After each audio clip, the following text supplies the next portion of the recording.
Okay, you're on. Alright. I'm going to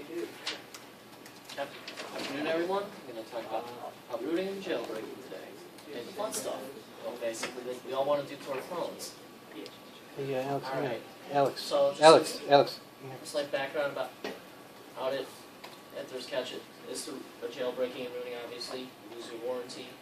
Yeah, and then you risk breaking your phone, which is pretty much your phone might as well be a breaking. You might as well just throw it at somebody when you piss down. Security is also a big one because rooting does have its own risk because it does give the user or super or administrative rights, which is this root user. Advantage is well, you're a super user. You can do whatever you want. Plus, you can use all the markets, the Android apps or markets. It's or for mobile platforms. Plus, there's actually a community of multiple software developers that actually focus solely on Android and iPhone support / development or just jailbreaking or rooting in general, called XDA. Hey, Google them sometimes. It's actually pretty interesting what you find on their sites. A little bit about how rooting. I think some of the vulnerabilities exploited that I found recently was the Android dialer, or like if you dial certain number of codes with characters, actually it can auto reset your phone. Now the thing is, there's a way to automate it so that the user won't even see you dialing that in, and boom, there goes all your phone data. Cover those kind of attacks, right? And then there's a memory mounting issue on the 4.0 and 4.1 on OSs. There's a slight lag, and during that slight lag, a script can be executed to actually be rooted right there and then during the remount. Alright, jailbreaking for all our favorite users. Just for now, up from what I've read so far and found, iPhone 5, it's loaded with that. Since it's loaded with iOS 6, it's actually safe for now, so to speak. Nobody has found a full vulnerability to fully jailbreak from what I've researched. Something I really found that was fun and involving iOS 4 and their Safari browser is there's actually a website somebody created that you can go to, and when you went to that website, you just click to the right of it, and it auto jailbroke your phone on everything, out of Sandbox and all that fun jazz.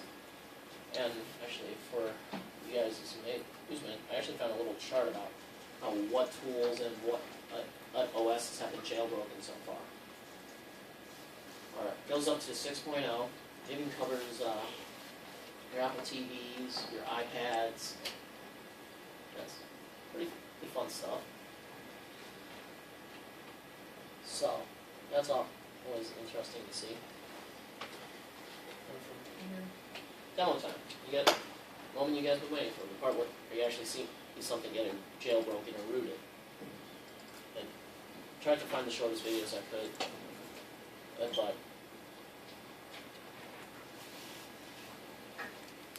Do we need audio? no. Okay. It's just miscellaneous BS music in the background. But as you can see, this goes into showing the whole. Well, if you have physical access, you can do anything, pretty much. What he's doing in this one is, it's gonna. Actually, I'm gonna jump ahead because I don't want to burn up all the time forever. They're wasted on just one video. There's actually a Android app market app just for jailbreaking. It's called BusyBox. It's free, and it's just one of those click and run kind of deals. I'm guessing, I think it's probably software that has a exe that launches a script that lets you become super user.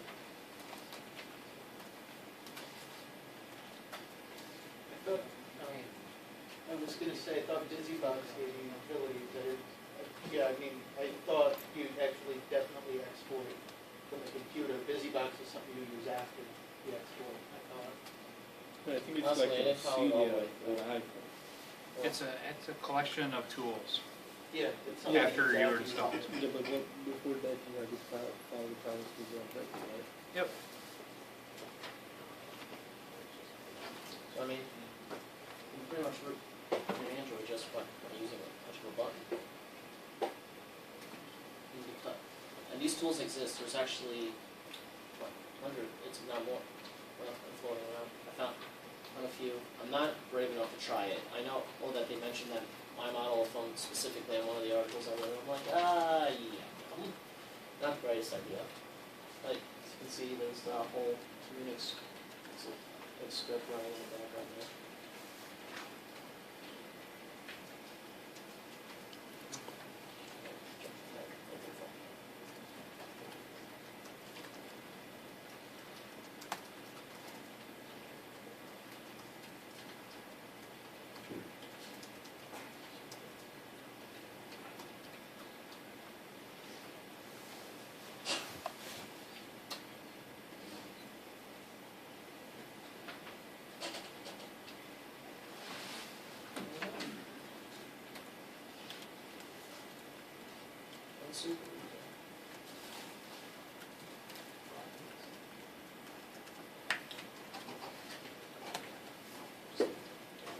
And there's actually one more thing.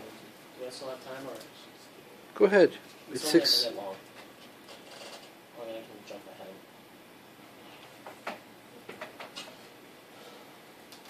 This is just the iPhone for those of you Apple fanatics out there.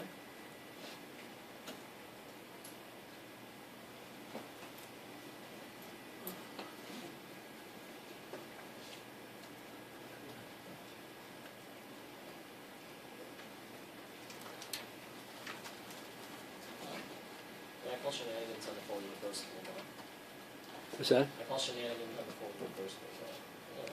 It is or is not reversible? It says it is, but I didn't really test it because, like I said, I don't have the iPhone or anything to test, which is not a fun part of it.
So how would you use it for hacking? How would you use it for hacking? Well, my argument is, since you can already exploit like vulnerabilities to your advantage, then why not exploit them a step further? Because there are ways to remote access phones, such as the Android dialer. You can remote erase from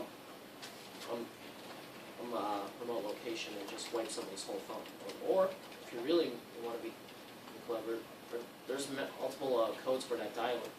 Or so you could have it auto dial in like port or key entries. But you'd have to get a hold of that phone, right, to actually use that. I meant software. It goes back to the whole physical access. You Okay. can do quite a bit. Just curious. And, I mean, like I said, I really wanted to experiment with it this time.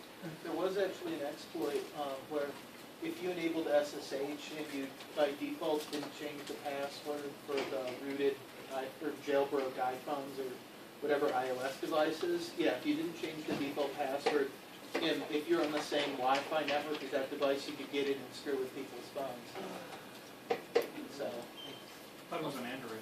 no, well, there might be one for Android, but I know for certain there was an iOS where by default it had a certain password set, and most people never changed it. But they left the SSH whatever running.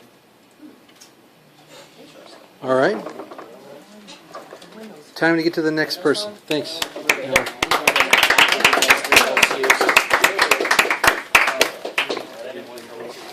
All right, you're up.